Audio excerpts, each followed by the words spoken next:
Il est 20h, bienvenue dans ce journal, les titres de l'actualité. Une importante hausse de prix de l'aliment volaille freine le business des éleveurs de poulet de chair. Le prix du sac passe de 17 000 à 21 000 francs CFA. Vous allez suivre les détails dans ce journal. Nous parlerons également de la fréquence des accidents sur la route de Stesafco qui prolonge celle de Niakourab-Niaga à cause d'une construction des ralentisseurs inachevés. Ensuite, les hauts conseillers des collectivités territoriales haussent le ton et rappellent leur vocation pour réagir face aux déclarations de l'opposition. Ils ont tenu hier une conférence de presse. Et enfin, pour la page sportive, la Fédération sénégalaise de football va saisir la commission des compétitions d'interclubs pour un recours contre la conclusion du Giraffe de la Coupe CAF 2022-2023. Le développement dans quelques instants.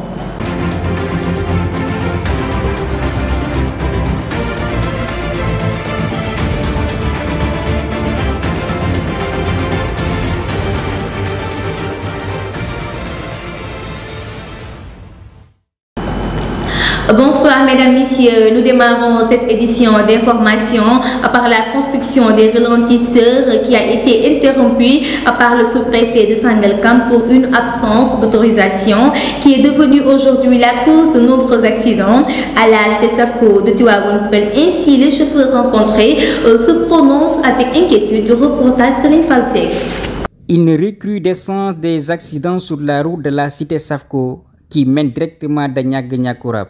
À cause d'une construction des ralentisseurs inachevés, un projet des habitants de la cité, interrompu par le sous-préfet, est devenu aujourd'hui une véritable... Ils peuvent créer beaucoup de conséquences. Ces ralentisseurs, c'est pas grave. Les chauffeurs qui ont l'habitude de passer cette route, des fois, il y a des chauffeurs qui dévient par rapport aux autres qui n'ont pas maîtrisé cette route.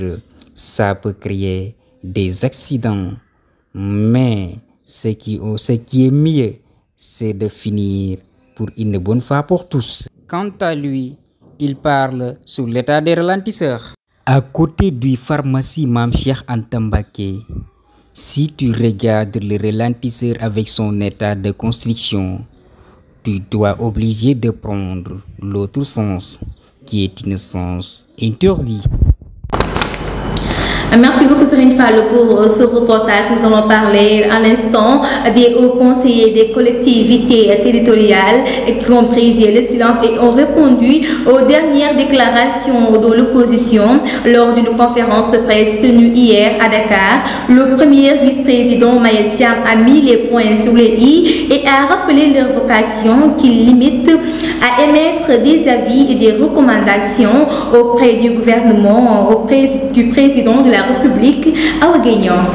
Les hauts conseillers des collectivités territoriales ont répondu aux dernières déclarations de l'opposition sur l'utilité du HCCT. Devant la presse ce mardi 6 août, le premier vice-président de ladite institution, Mayel Thiam, considère qu'il serait nécessaire de donner les bonnes informations et d'éclairer la lanterne des populations et des compatriotes sur les confusions malencontreusement entretenues. Mayel Thiam déclare qu'il a été noté des jugements hâtifs sur l'utilité du Haut Conseil des collectivités territoriales. Il confirme qu'ils n'ont pas vocation à voter des lois, ni à construire des centres de santé ou des écoles. L'institution est une assemblée consultative auprès des pouvoirs publics, représentative auprès des collectivités territoriales, spécialisée sur les questions de décentralisation, de promotion de la gouvernance locale, qu'il étudie pour en donner des avis destinés au président Macky Sall, ajoute le vice-président. Conformément à ses missions et attributions, en 5 ans, le HCCT a élaboré de nombreux avis, des recommandations, des contributions, des études sur des thématiques aussi variées en cohérence avec les 3 axes du plan Sénégal émergent, souligne Mayel Thiam, brandissant devant la presse des rapports destinés au président. Thiam évoque que l'institution regroupe des représentants des collectivités territoriales qui sont à la charge de la gestion du quotidien de leurs compatriotes. Ici, dans le cadre de la promotion des bonnes pratiques, le premier vice-président informe que le Haut Conseil a reboisé une superficie de 50 hectares dans la commune de Léonan, dans le département de Louga. Aider les collectivités territoriales à créer des pouvoirs communaux pour faire face aux aléas du changement climatique. Merci beaucoup pour ces explications, Awagnan. Et puis 5 exploitants forestiers placés sous mandat de dépôt pour pillage du forêt et classés de Manganurup dans le département de Goudompo. Warejon nous livre les détails. Les éléments de la brigade de Samine ont trouvé dans la forêt classée de Mangurungu, commune située dans le département de Goudompo, ont mis un terme à une véritable opération de pillage de la forêt par 5 exploitants. Ces derniers ont été arrêtés et placés sous mandat de dépôt ce mardi. Des équipes tentent d'extraire depuis une semaine le nombre encore inestimable de plateaux et de mandriers abandonnés sur les lieux par la bande composée de 5 exploitants forestiers arrêtés. La brigade de Samine ne pouvant pas contenir les décharges des camions qui se poursuivent, le concours des autorités locales a été sollicité. C'est ainsi que plusieurs sites ont été identifiés dans les communes du département riverain de la forêt classée pour aider au stockage et à la surveillance du bois ainsi de la catastrophe naturelle selon nos sources. Une pirogue contenant 162 kg de drogue a été interceptée derrière le palais de la République le samedi 13 août 2022 aux environs de 23 h par les éléments du commissariat de Rebeuss, n'est-ce pas des faits? 162 kg de chanvre aigné d'une valeur de 17 820 000 francs CFA ont été saisis le samedi 13 août vers les coups de 23 h par les éléments du commissariat de Rebeuss derrière le palais de la République. Les agents du commissariat de Rebeuss ont exploité une piste relative à l'arrivée prochaine par voie maritime d'une importante quantité de drogue en provenance de la Casamance. C'est ainsi qu'ils ont mis un dispositif discret de surveillance sur la corniche, guettant la pirogue. Les flics l'ont aperçu vers 2 h du matin à la place de Terou Baïsogui, sur la corniche est, derrière le palais de la République. Sans perdre du temps, les limiers se sont déplacés à l'endroit indiqué où ils ont découvert la pirogue qui transportait la drogue et les nommés M. John Tétal et Akacho. Les mis en cause ont reconnu les faits. Interpellés sur la provenance de cette drogue, l'un des prévenus a confié aux policiers enquêteurs que la drogue appartient à un certain Babacar Mbaye alias Talasila. Ce dernier a dans sa fuite emporté avec lui le moteur de la pirogue. Toutefois, il a été immobilisé et consigné sur place à la disposition du procureur de la République. Et les 4 personnes interpellées ont été placées en position de garde à vue. Merci beaucoup Ndeye Faye pour ces explications. Continuons toujours cette édition d'information. Les éleveurs de poulets de chair investis dans la peur aujourd'hui de perdre à cause d'une hausse de prix de l'aliment volaille. Le prix du sac passe de 17 000 à 21 000 francs CFA, ce qui fait basculer le monde volaille dans ce véritable calvaire. Reportage Calpignon. Depuis quelque temps, une flambée des prix d'aliments de volaille est très remarquée au Sénégal, une situation que dénoncent les éleveurs de poulets qui travaillent dans le peur de perdre. Omar, vendeur de poulets, se prononce sur la question. Je me nomme Omar, je suis vendeur de poulets, je me débrouille avec ce business. Malheureusement, actuellement, on change la cherté des affaires. On achète les poulets à 2500 ou bien 2800. Bon, une fois à l'étalage, on le vend à 3000. Bon, il n'y a pas que l'aliment qu'on utilise, on achète aussi du gaz et toute autre dépense indispensable. Actuellement, l'aliment coûte 21 000 francs. Des fois ça marche, des fois c'est autre chose. Alors, les autorités doivent se montrer beaucoup plus pitoyables face à la situation que nous traversons.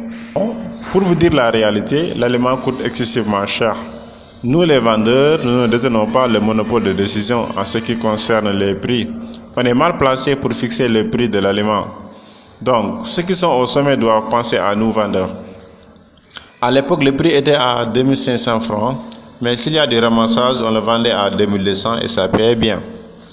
Par exemple, si les poulets atteignent leur poids normal, avec un fidèle client qui fait une commande de 100 à 150 poulets, on va juste embarquer la commande dans une charrette. Une fois à l'atelier de déplumage, on donne 100 francs, ça veut dire on paye 100 francs par poulet. Donc une fois terminé, on met les poulets, chaque poulet dans un sachet en précisant sa taille sur un ticket. Franchement, il y a trop de dépenses à faire et on a de très faibles revenus. Nous allons poursuivre toujours cette édition d'information avec la page sportive.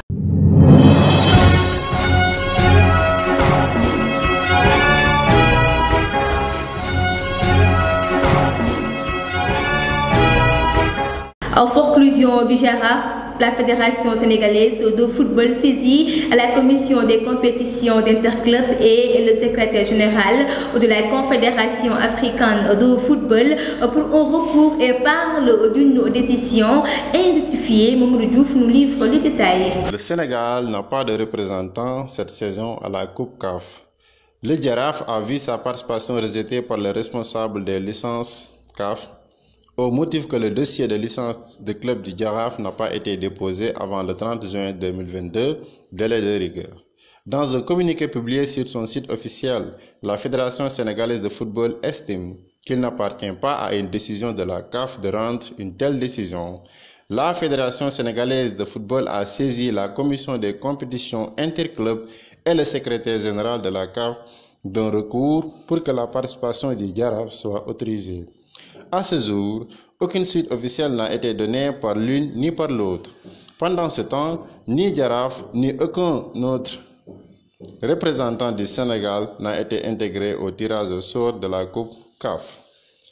D'après la Fédération sénégalaise de football, la confirmation de la mesure prise sur Jaraaf vient d'un communiqué de la CAF paru ces derniers jours, alors qu'il y a 2 ans que Jaraaf a participé à la Coupe CAF, remplit toutes les conditions requises pour le règlement de la licence club, dont l'application rigide est contre-productive pour le développement du football continental. Ça veut dire que le Sénégal ne sera pas représenté à cette compétition cette année sur décision de la CAF. Toujours pour la page sportive, l'international sénégalais Idriss Gana Gueye va finalement quitter le Paris Saint-Germain cet été pour retourner en première ligue. D'après nos sources, il a trouvé un accord ce mardi avec Everton, son ancien club, à 4 mois de la Coupe du Monde. Nous allons terminer ce journal avec les informations hors de nos frontières.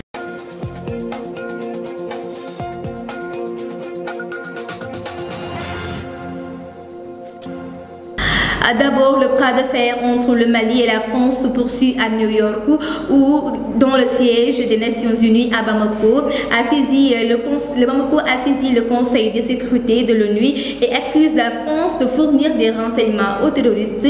Maguette Ndiaye nous livre les détails. Le bras de fer entre le Mali et la France se poursuit à New York, au siège des Nations Unies. Bamako a saisi le Conseil de sécurité de l'ONU affirmant détenir des preuves d'un soutien de Paris au groupe terroriste malien. Le ministre des Affaires étrangères du Mali, Abdoulaye Diop, a écrit le 16 août au Conseil de sécurité des Nations Unies afin de réclamer une réunion d'urgence sur la situation dans son pays. Dans sa lettre, le chef de la diplomatie multiplie les accusations envers la France et ses soldats. Bamako y dénonce une nouvelle fois des violations répétées de l'espace aérien du Mali par la France. Abdoulaye Diop affirme dans son courrier disposer de preuves et être prêt à les présenter au Conseil de sécurité. Le diplomate malien affirme également détenir des éléments qui indiqueraient que la France avait collecté des renseignements au Mali afin de les fournir à certains groupes terroristes.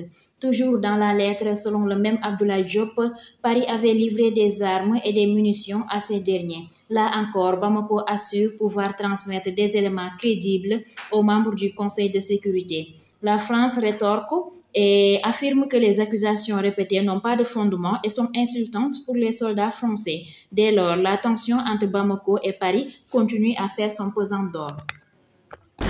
Merci Maguette pour ces explications. Toujours pour la page internationale, le président François-Emmanuel Macron appelle au retrait des forces russes de la centrale nucléaire de Zaporizhzhia dans le sud de l'Ukraine en soulignant les risques que leur présence fait peser sur la sécurité du Sud.